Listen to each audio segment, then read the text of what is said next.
Shemai everyone, welcome back to the Athlete Climate Academy. Today is a really good day because I've got a wonderful adventure athlete, sports model with a background in air pollution, which is exactly what I wanted to talk about today. Jess Clark, welcome to the pod. Thanks so much for having me. Lovely to be here. Absolutely. So tell us a little bit about yourself. So I am currently in Chamonix, which is where I now call home.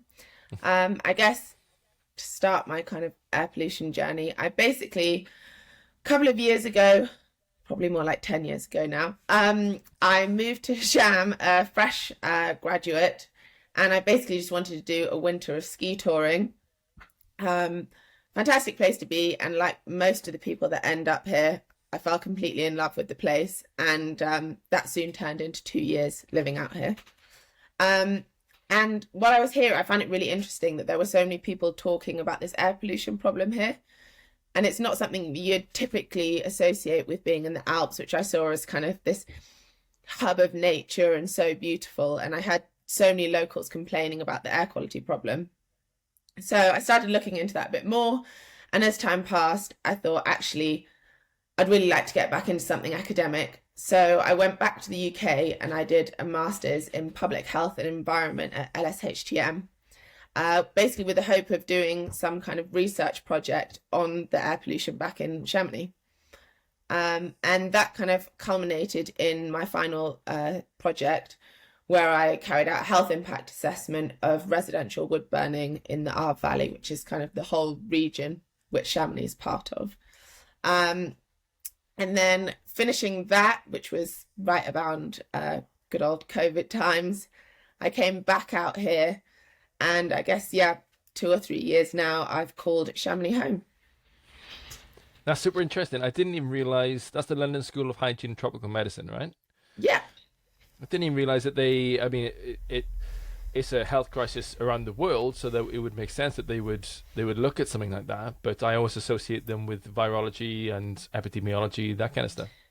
Yeah, they've got all sorts, really. I actually went there when I had dengue years and years before, when I was younger. And I remember thinking what a cool place, because there was someone doing a research project on dengue fever, so I'd been called in. And remember thinking it was such a cool place. And then looking into their courses, they've basically got a really fantastic public health department.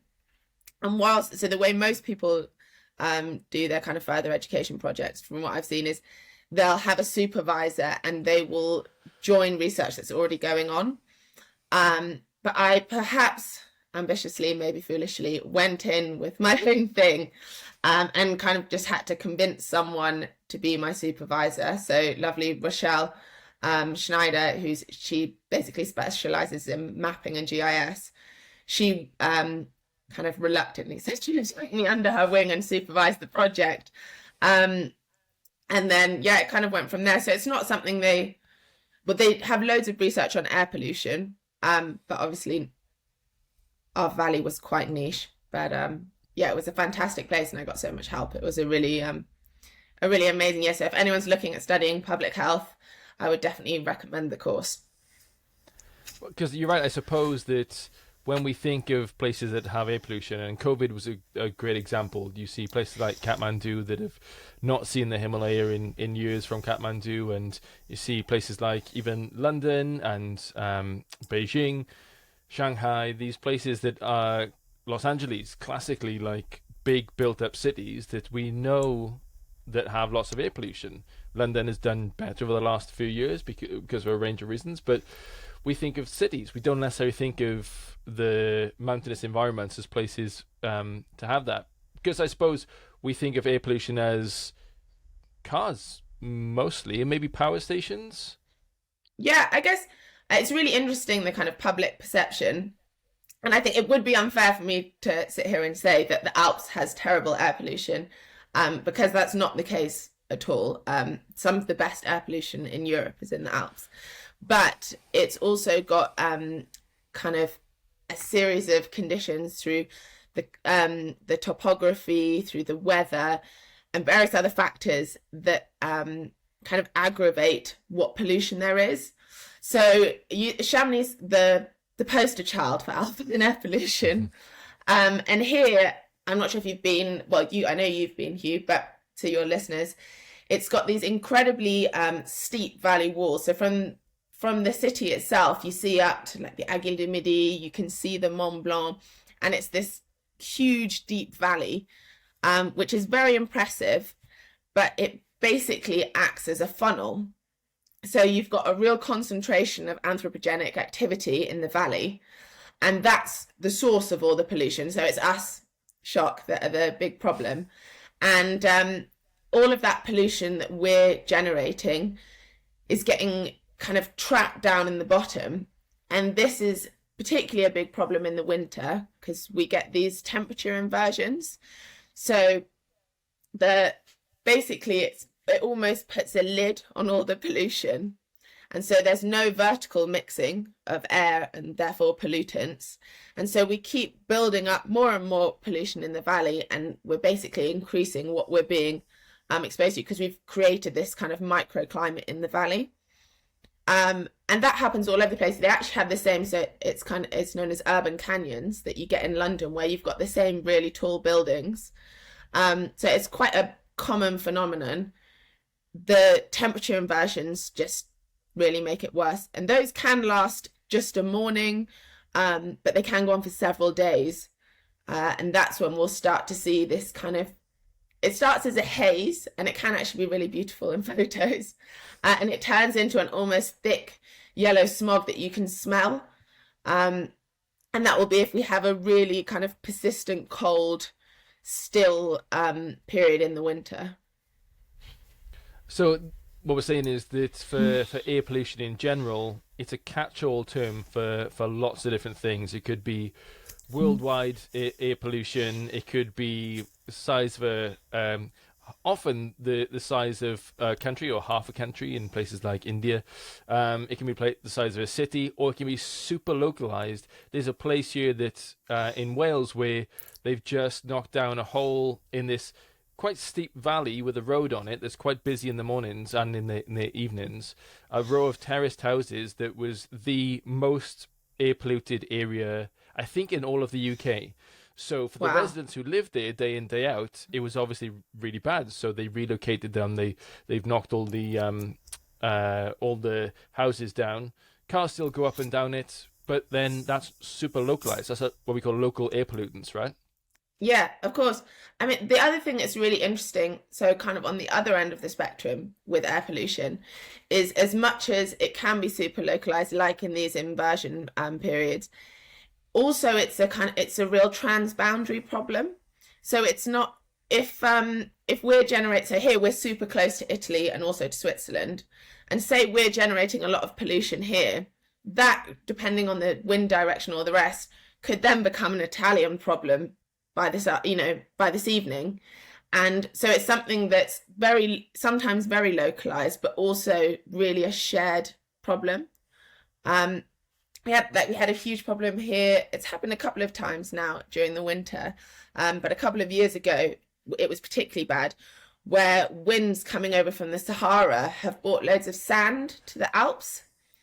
And I'm not sure if you saw, but there were these kind of maybe sci-fi, maybe post-apocalyptic photos going around of people ski touring on what looked like sand dunes. And it's, this crazy, and it also turned out, maybe it was a bit of karma, that there was something to do with radioactive material that the French had left in Africa and was then being brought back over to the Alps in the sand. So they were then worried that the sand was actually slightly red. All sorts going on. But so it kind of proves that actually it's in one way a really localized problem, but it's actually also something that we have to all work together, especially within somewhere like Europe. It's something that we have to work together on, because even if you're working really hard in one country, if your neighbour's not working so hard, you're going to feel the effects. Yeah, and it is one of those things. It's one of the reasons that climate change is such a big deal, because it touches everyone and everything. Everyone breathes the same air.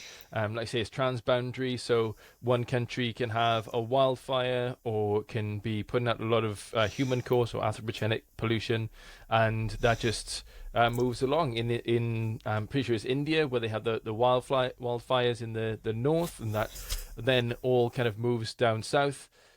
That's how it works, right? So, Yeah. what do we class as actual air pollution? What is there like a one thing we can call that is air pollution or that's not air pollution? So it's kind of a catch-all. So it's anything that's contaminating the natural composition of the atmosphere, which we know is kind of nitrogen dioxide, oxygen, and then that 1% of other gases. So that can be particulate matter. It can be gaseous pollution, so things like nitrogen dioxide from cars, sulfur dioxide, ozone, those are all gaseous pollutants. So air pollution is kind of this really big catch-all phrase of stuff that shouldn't really be in the air. And some of that can be naturally derived, so things like radon, which is a naturally occurring gas, which you could consider a pollutant. I guess there's an argument that maybe it's not a pollutant because it's naturally occurring, but it's messing with the natural makeup there that we're breathing. And then you've got other things like the ones I mentioned, particulate matter, etc., which are all anthropogenic, so human caused, as we mentioned. The ones that I'm kind of particularly interested in coming from public health are particulate matter and nitrogen dioxide. And then specifically, because my thesis was looking at biomass or residential wood burning, I was really focused on PM 2.5, which is particulate matter, which has an aerodynamic diameter, Easy for you to say. Of 2.5 microns or less. So that's our kind of fine particles. And then ultrafine would be stuff less than 1 micron. Wow. So of all that, was the things that you were looking at things that directly relate to public health? So air pollution that causes health issues in humans? Yeah, so the project I did specifically was actually a kind of data modeling exercise. And I looked at, so using life tables where you have kind of the population of the Arve Valley, which is about 150,000 people. You then pass them through these kind of model data tables, and you can change basically the hazards which affect their life expectancy going through these tables dependent on certain things. So I modeled various different scenarios. One of them is if you remove all of the PM 2.5 from wood burning. Another one was in line with, if you removed PM 2.5, in line with projections for a legislation that they'd brought in, or an environment protection plan. And then the final one is if you reduced PM 2.5 to be below the WHO level. So all of that's kind of, actually the way it was done isn't hugely interesting because it's just a lot of spreadsheets. But what kind of comes out the other end is really interesting because you can look at the, if X were to happen, what would be the effect on the life expectancy of the population, which is really interesting for policy makers and, basically for decision making. It's a super interesting metric, I think, to come out with. It is because I used to tell people my job as a science communicator to talk about science for a living. I used to tell people that science is fun, and then I slowly stopped doing that when I realized actually science isn't fun. Science is super boring. But the things you get out of science is really interesting and sometimes fun. But the process to go through it, you have to do that laborious task of sometimes mainly Excel spreadsheets to get there to know then what we're dealing with. And that's, I suppose, with air pollution even more necessary because I don't know why we don't see it. I think I do know why we don't see it as a big health crisis because it's invisible. Like normally people can't see air pollution. I have this discussion with people about energy quite a lot, that nuclear energy is really dangerous and coal burning power plants are safe, and it's like, well, nuclear is one of the safest energies in the world. Burning coal, oil and gas kills millions, I think it's on the order of about 8 million people per year through health issues. So which one do we think is is actually safe when it's just because we can't see air pollution. Yeah, I think that kind of the public's perception is really interesting. Also, what I find super fascinating, so as you're saying, from the kind of science communication side, one of the main reasons that I chose to do this piece of research in the way I did is that I had a real issue with the way that Public Health France, so Santé Publique, were communicating the problem. And so the way that they define it is they would say, oh, 8% of mortality in the Arve Valley is due to air pollution. Or 8 people, this many people a year are dying because of air pollution. And someone's not walking down the street and suddenly falling to the floor because of air pollution. They haven't, it's all an accumulative thing. And I think those kind of metrics, they're quite shocking. But then when you actually think about it a bit more, kind of think, what does that really mean? So then they went into translating it into life years lost across a population, which that's a fantastic metric for policymakers and all that, because you can attach a financial value to it. But they didn't do that. They just were quoting in terms of life years lost across a population, which to the general population, saying that hundreds of thousands of life years are lost, it means nothing. They don't really alone. It doesn't really mean anything. So I think Public Health England have a fantastic way of doing their health impact assessments, and at the end of them creating metrics that people can actually understand and translating the data into something that means something. So in terms of, with the study I did, basically it translated, if we removed all the PM 2.5 that's attributable to residential wood burning, people would live a year longer. And to me, that's a really straightforward thing to understand. You think, okay, we're going to get an extra year of life. And then on top of that, I would take the life years across the population, attach a financial value, because if you're talking to politicians and all the rest, all they really care about is money. And so that, for them, I think for the public, the life expectancy is really useful.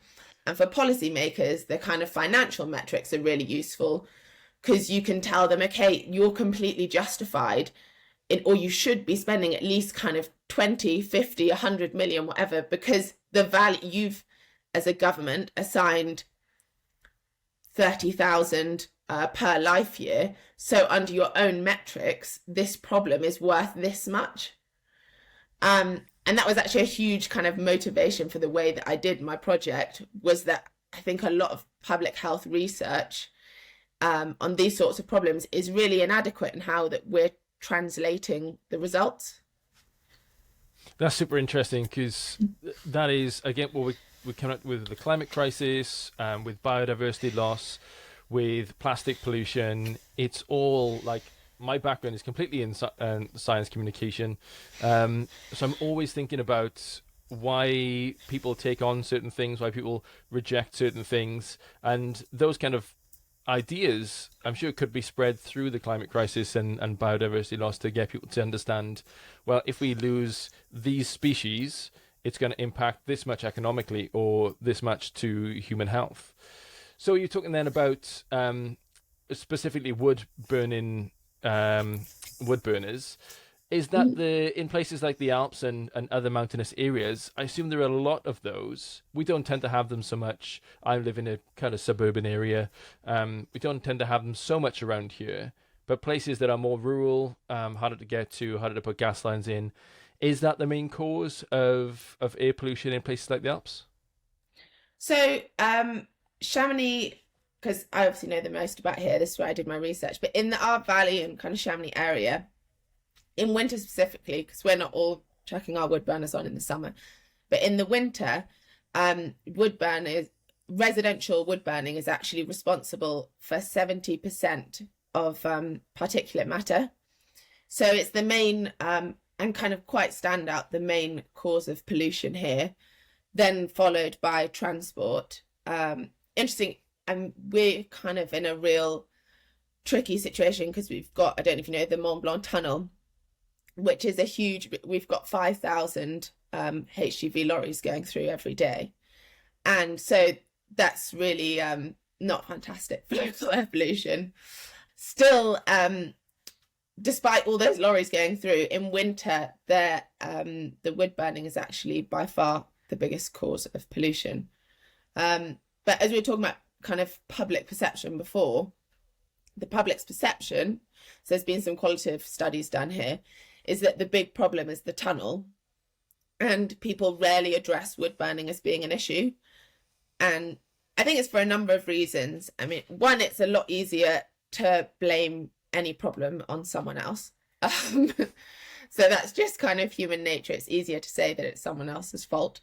But without being kind of, I don't think that's the only issue. I think also wood burning is something we've done for years. We've been led, it's natural. We think that everything natural is good. So there's also been, there was not so much now, a push within the EU to increase biomass burning for residential heating, because that's seen as a renewable source of energy. So when all of these countries are trying to increase their proportion of renewables, getting people in the residential sector onto using biomass heating sources is quite it's a lot easier than going and building a wind farm to give people kind of tax incentives to get a wood burner. So we saw this big increase in wood burners, and then now we've kind of seen that actually they maybe aren't the silver bullet, but I guess Yeah, we get a time and again where you think you put all your eggs into this one thing, this one basket. We see it with hydroelectric dams a lot in renewable energies. Yep. That hydroelectric is renewable. The water's coming downstream anyway. You build these big hydroelectric power stations, find that the methane coming off them, off the veg underneath, that's you get anaerobic respiration. That methane comes out, and the ecological damage of them is just crazy. Huge, so. Yeah. Where we think, oh, okay, we'll shift to this one thing because it's good, we find out sometimes it's not as good as we thought it was. So those local pollutants in places like the Alps, where you're burning stuff in winter, because that's the time where it's cold, but you also got those temperature inversions in winter, does that have any significant health impacts on the people who live there? Yeah, so I think in general, there are the kind of known health effects of particulate matter, and there's actually been loads of really fantastic epidemiology studies. So we've got really accurate exposure response functions, which is what I used in my life tables, looking at the effects of increases in PM 2.5 on mortality.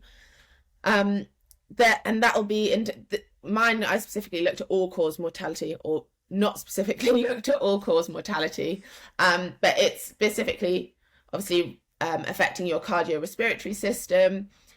There's also, it's kind of aggravating conditions like asthma, and kind of anecdotally, a lot of people here talk about, there's so many more children that have asthma, or a lot of seasonal workers here will say, when I'm in Chamonix, I get so many more kind of colds and chest infections. Obviously going on, and we're scientists, we can't go on an anecdotal thing, but it's quite interesting that there is that kind of perception of sickness in the valley, which is really interesting, because generally it's a really fit and healthy group of people, because most of the people here are really active. There was a doctor down the valley who a while back tried to do research on cancer here, but it was really poorly received. So I think he kind of finished his work. And I found, so for my master's thesis, I tried to get hold of health data, because that would have been really interesting to add into the model. But it's really, really difficult to get hold of kind of more specific health data from, even on that kind of large scale. You don't want, I don't want Jean-Pierre's medical records. I'd like, actually as a whole area, are cancer levels elevated, or that kind of thing. And even that is really, really hard to get hold of. So it's, what you end up looking at is kind of like life expectancy and things. And that's coupled with it's not that life expectancy in the region is low, because actually people here are generally fitter and healthier and super active. So it's a really tricky one to look at specifically, but all of the evidence kind of suggests that, yeah, there's basically big cardiorespiratory issues, and obviously that it's taking a year of life from the people that live here. And I suppose that's, I don't know if the evidence exists, but for people who are spending big amounts of time, who are residential, I suppose, in those areas, rather than people who are coming in and out. Yeah, exactly. I mean, we have far more tourists coming to visit Chamonix than people that live here full time. I think it's something like 5 million tourists come every year. Wow. It's huge, the amount of people that come and visit. And I can see why. I mean, I've chosen to live here. So those kind of people, I mean, if you're coming here for a week-long holiday, is being exposed to a bit of poor air quality, you know, and also it's not like it's going to be much different to the air quality people have back in London or whatever. So no, but the people living here, and the people I think it's of most concern to, you've obviously got the kind of vulnerable members of society, so babies, young people, elderly, pregnant women, that we need to worry about. But on top of that, what I think is specifically really interesting here is because it's such an active population, they're people that are out exercising in the valley, respiring more, or the rest, then that's who I think we need more research on, because going out for, this is something I would never do, but a lot of people that are totally unaware would go out for a run during a pollution peak, and you know, you're just breathing in and out that horrible smog that we talked about during an inversion. Yeah. So on a positive note to start wrapping things up with, what is it? Are there easy solutions to this? Are there tough solutions to this? What are the solutions? So I think a lot of this is actually just about education and people understanding that that wood burning is an issue, and there's simple things such as not burning wet wood the way you use. So if you're really stuck on keeping your wood burner, then the way that you burn wood, and I think we can't demonize wood burners. Some people, especially with the cost of living crisis we're in, without that, burning wood is the cheapest thing that they can do. That's what they can afford, and we don't want to drive people into fuel poverty or guilt them because that's all they can afford to do. So I think that's really important. But besides that, if you are going to burn wood, then the way in which you do it to maximize the efficiency of the wood you're burning is really important, so that we can educate people.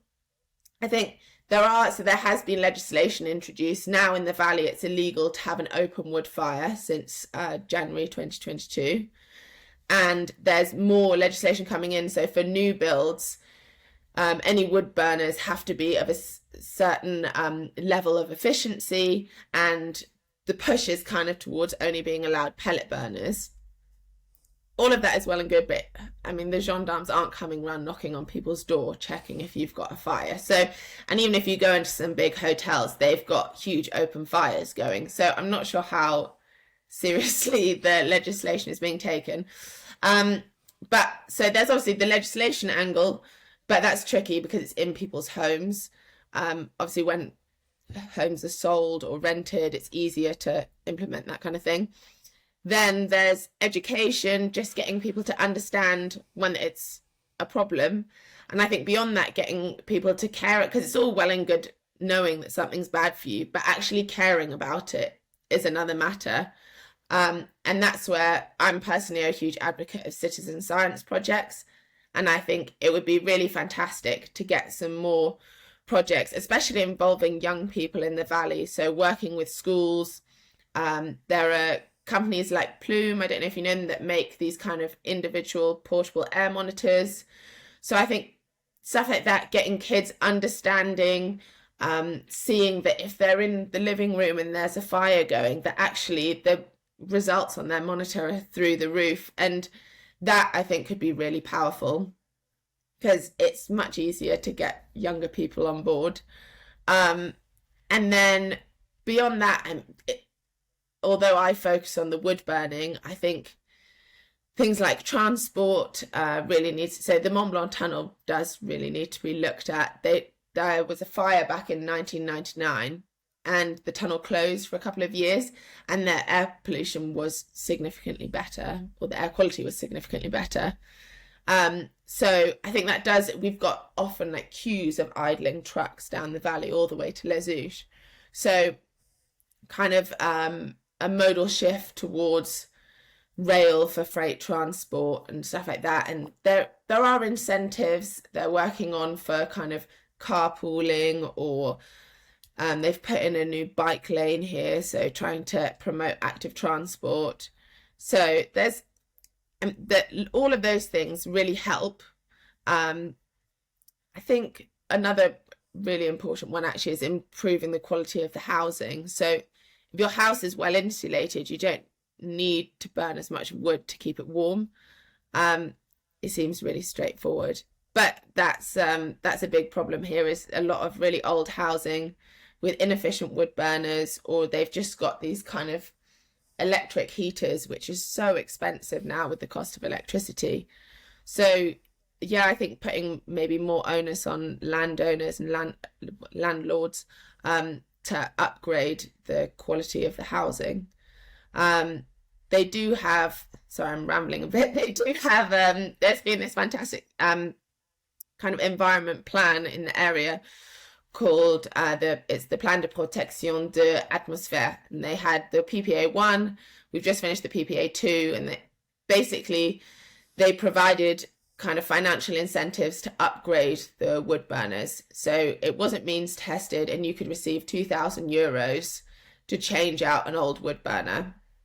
They then realized that actually they were just paying people to go from one bad to a slightly lesser bad. So it then turned into it went from the fondé bois to the fondé gas, so trying to get people onto gas heating systems. And then there's also a lot of kind of tax breaks and financial incentives for more eco-friendly heating systems, basically, and for improving your insulation.